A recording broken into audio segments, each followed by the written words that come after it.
Widal test. Widal test is used in the diagnosis of enteric fever, that is, typhoid and paratyphoid fever, caused by Salmonella typhi and Salmonella paratyphi A and B. Antibodies specific to flagellar antigen H and somatic antigen O of Salmonella species usually become detectable in blood 7 days after the onset of infection in individuals infected with typhoid bacilli. This test facilitates quantitative estimation of antibodies to Salmonella antigens in human serum by slide and tube agglutination test. Principle: when the colored, smooth, attenuated antigen suspensions are mixed and incubated with patient serum, anti-Salmonella antibodies present in the patient's serum react with the antigen suspensions to give agglutination. Agglutination is a positive test result indicating presence of anti-Salmonella antibodies in the patient's serum. Test result is indicated by the absence of agglutination. Primary sample. No special preparation of the patient is required prior to sample collection. Proved techniques.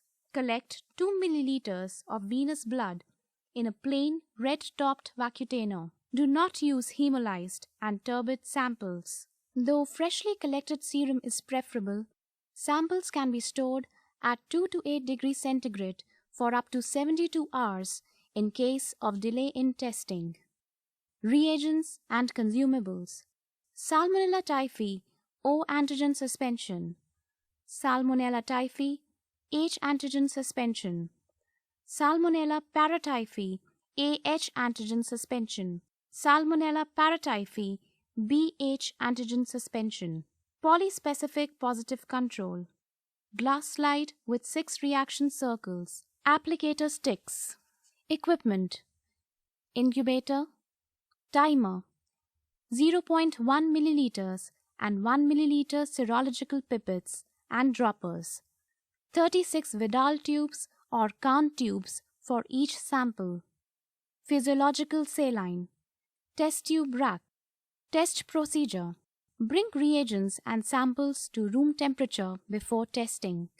Shake and mix antigens well before dispensing. Slide screen method. Place 1 drop of positive control onto a reaction circle of the glass slide. Place 50 microliters of physiological saline onto the next reaction circle of the glass slide. Place 1 drop of patient serum to be tested onto each of the required number of reaction circles.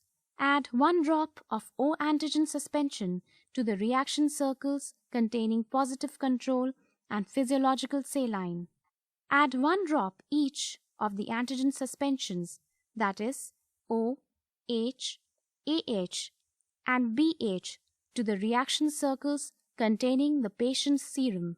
Mix contents of each circle uniformly over the entire circle with separate mixing sticks. Rock the slide gently back and forth and observe for agglutination macroscopically at 1 minute.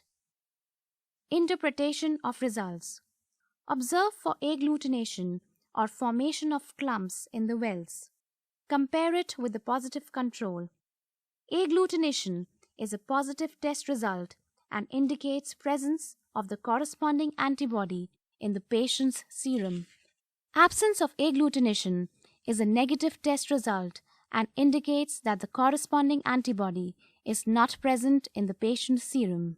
As the test wells show, agglutination with O and AH antigens, the corresponding antibodies, namely Salmonella paratyphi O and H antibodies, are present in the patient's serum. Hence, the infecting organism is Salmonella paratyphi A. Semi-quantitative method.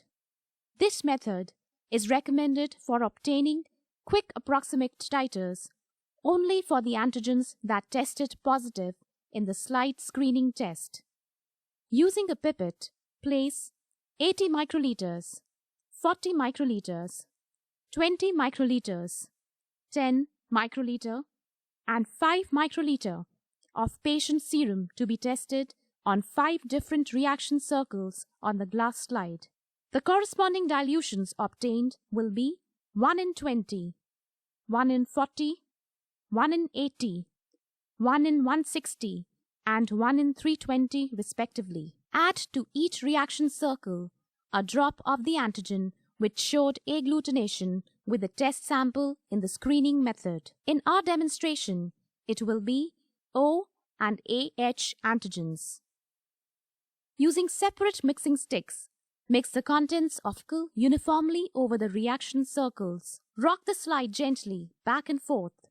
Observe for highest dilution, which shows a positive test result. Quantitative tube method. Take appropriate number of sets, 1 set for each antigen suspension of 8 Kahn tubes or test tubes, and label them 1 to 8. Pipette 1.9 milliliters of physiological saline into tube number 1 of all sets.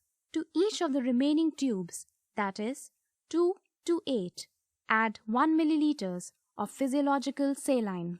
To tube number 1 of all sets, add 0.1 milliliters of serum sample to be tested and mix well. Transfer 1 milliliters of the diluted serum sample from tube number 1 to tube number 2 and mix well.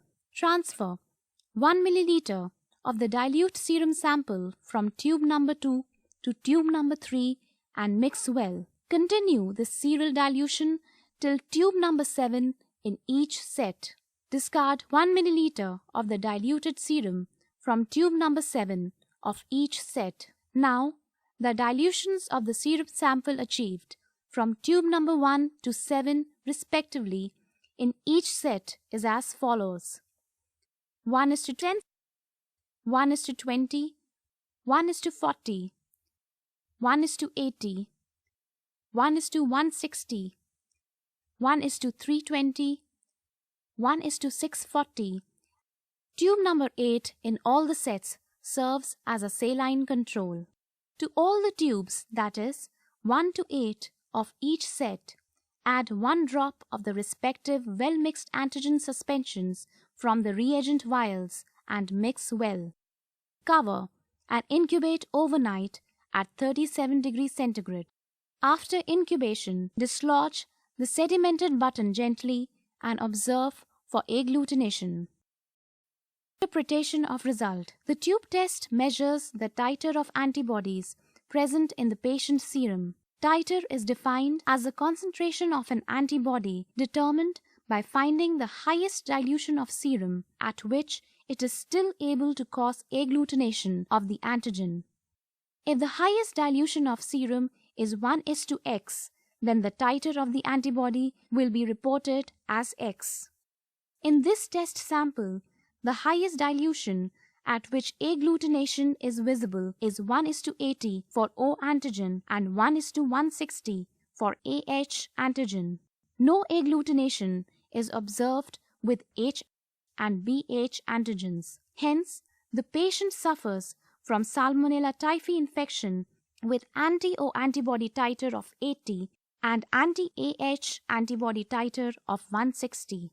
Titers of TO, TH, AH, and BH above 1:80 and above are taken as diagnostically significant. However, the diagnosis should be confirmed with positive cultures, rapid tests, clinical presentation, and other laboratory tests.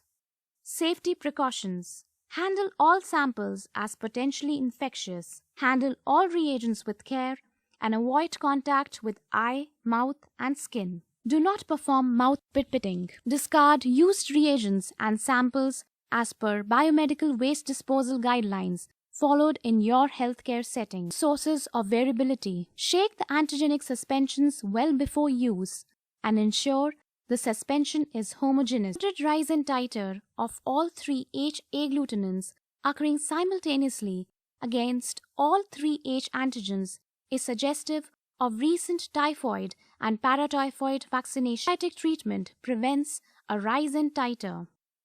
A negative result cannot rule out typhoid fever if the sample has been taken very early in the course of illness.